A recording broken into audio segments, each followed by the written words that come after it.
I thought I would do something a little bit different this morning. I want to explain just a little bit about what chiropractic is and then actually show you what it is that we do on a day-to-day basis. So, as I've mentioned before, in chiropractic we believe that the body can heal itself. And that may seem obvious, but that's not so obvious when you seek care from other types of practitioners, not including Dr. Tim, of course. Because they feel that the stuff that we do to our body heals it, and we believe that the body has to heal it. So we have to remove interferences to that healing process, and that's what the adjustment really is doing, is that it's helping the body function correctly so that the nerves can communicate correctly and the body can be in balance and it can function the way it's supposed to function, and when that occurs, then we're going to have optimum health. So on a day-to-day basis, what we do is that we have this technique called the activator method, and the activator is this little device right here, and the activator delivers a force to the bone. The basic problem that occurs in the spine many times at extremities is that the joint becomes restricted in its motion. It becomes jammed or stuck. And when this occurs, then we get this blockage I was just talking about. So the activator allows us to apply a force very specifically and precisely to a segment of the spine and restore that function and balance. Okay? So what I'd like to do is actually a demonstration of that with a patient, D. I'd like to come on up here. I have my official chiropractic headrest paper here. What bathroom should get that from? Okay. So D is going to lay right down there, and you can line yourself up with that. Uh-oh. Slipping around. I actually have extras. Just in this eventuality, or in case I made her cry, I figured I'd better have some extras. No, we're not going to be making anyone cry today because what we do is so gentle and so precise that there's no need for any tears involved here. So the key thing that we look at each time is leg length. Leg length tells us a lot about the body. You would think, well, gee, the feet are a long ways from everything else. Well, yes, but they're also connected to everything else. And if there's an imbalance in the spine and it shifts the balance of the pelvis, the legs are these great big attachments on the pelvis that really make it very obvious as to what's going on. So let's just go ahead and start checking. When I look at her leg length, in the lower position, her legs are even. And when I bend her legs up, today her legs are even to start with. So that's a great start. That's where we'd like her to be. Now we go through a series of tests, challenging the body, trying to say, well, okay, what's going on in there? And there, we get a dramatic change in her leg length. As you can see, her right leg is much shorter than her left leg now. So then we take the activator and apply it very specifically, in this case to 3 places. And we immediately get balancing of the leg length. Okay? It's just that simple. When we go through everywhere else, the easy part is the change that we get. The hard part is finding. Put your right hand on your back, D. And D is a current patient. Both hands on your back. So I know a lot about her spine and her case. I wouldn't do this test alone, both hands down, without ever doing any other test with the person. You need to look at history, you need to do an initial evaluation, and look at a number of other findings as well. And put your right hand above your head. Okay, both hands above your head. Both hands down. Very good. Have you turn your head to the right. There you go.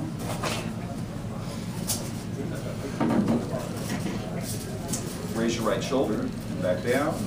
And these in pretty good shape. This is what we want to see when a person does it. Shrug both shoulders and relax. Excellent. Turn your head back to the center.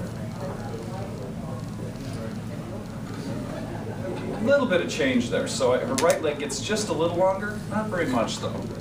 So let's see. Let's see if that's actually a problem. We can go out and manually challenge it as well and see if that does anything else. And it does not. So we're going to leave that alone. Lift your head up and back down. The kind of change we're looking for is what we initially saw. Now that's a little bigger, so that's telling me we've got something in between those two.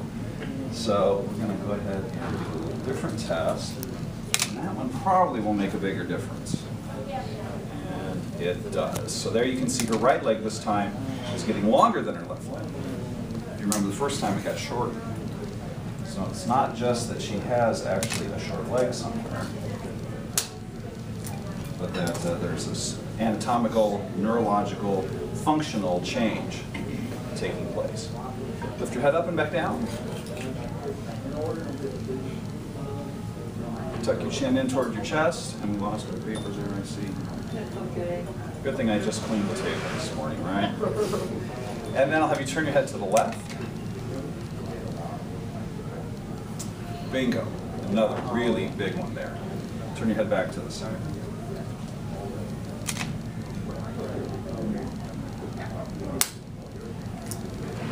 Turn your head left again. Let's recheck that. Because that's a really, really nasty one. Now we can also check it a couple of different ways. There's just all kinds of ways that we can test the spine, and that's okay now. So turn your head back to the center. And I'll have you tilt your head back a little bit and press your chin into the table. And relax. And that's fine. Press your forehead into the table. And relax. All right. Well, very good. I think that's all we should do today. Go ahead and come on up, Dee. So you see how easy that was. And now Dee is in reasonably good shape because we've been working with her for a bit. We have people come in sometimes where we go through, and almost every one of those tests I have to do something. And that's not what we want to see at all. We want to see that the spine is really starting to keep that function in there and have that function not only be restored, but have it stay there. So sometimes patients will say, they'll come in and I have to do all these adjustments, and they'll say, oh, I really got my money's worth today, didn't I? And I'll say, no, you didn't, because you didn't hold worth a darn from last time, so you really didn't get your money's worth. If I had nothing to do, that would be getting your money's worth, keeping that function in there. So anyway, so that's how we do it. That takes the place of the twisting and the popping and the cracking that you might have heard about or seen before.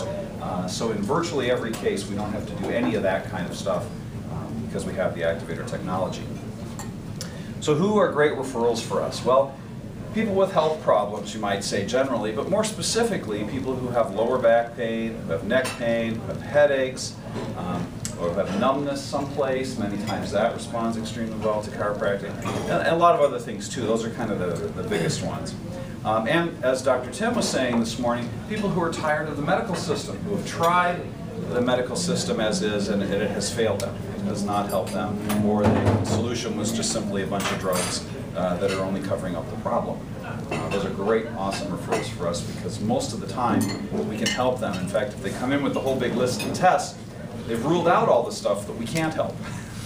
So it's almost a certainty at that point that we can help them, which is very nice for the patient. So in closing, I would just open it up to any questions that you might have.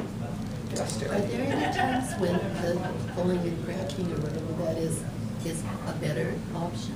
Occasionally, particularly in the middle back, there's a type of problem that people can get in there where there's a certain type of manual adjustment that works better. Yes. And you do that? Yes, I do that. So are most people walking around different lengths on their legs? A lot of people are, yes. Because a lot of people are living life. They go out and they do things. They sit improperly. They spend long hours at their computer. They play sports. They sleep on a bed that's maybe not the greatest. They, do all kinds of different things that cause problems and cause these imbalances and stresses in the body, whether they have a lot of symptoms or not. Yes, Steve? Just a comment on that is that for the years I've worked with Dr. Nelson, is that it's really important if someone continues to have headaches all the time, continues to have pressure, continues to have problems thinking, oh, that's just part of growing older, it's not a good sign. And those are the things that can be alleviated. You don't have to have those pains. You don't have to live with them. You don't think you have to grow old with all this stuff. It's very, very important to have it so you keep your body in ultimate health for a long, long time. A lot of people will say that it's my age. I've got this pain in my hip, it's my age. How old's the other hip? Thank you.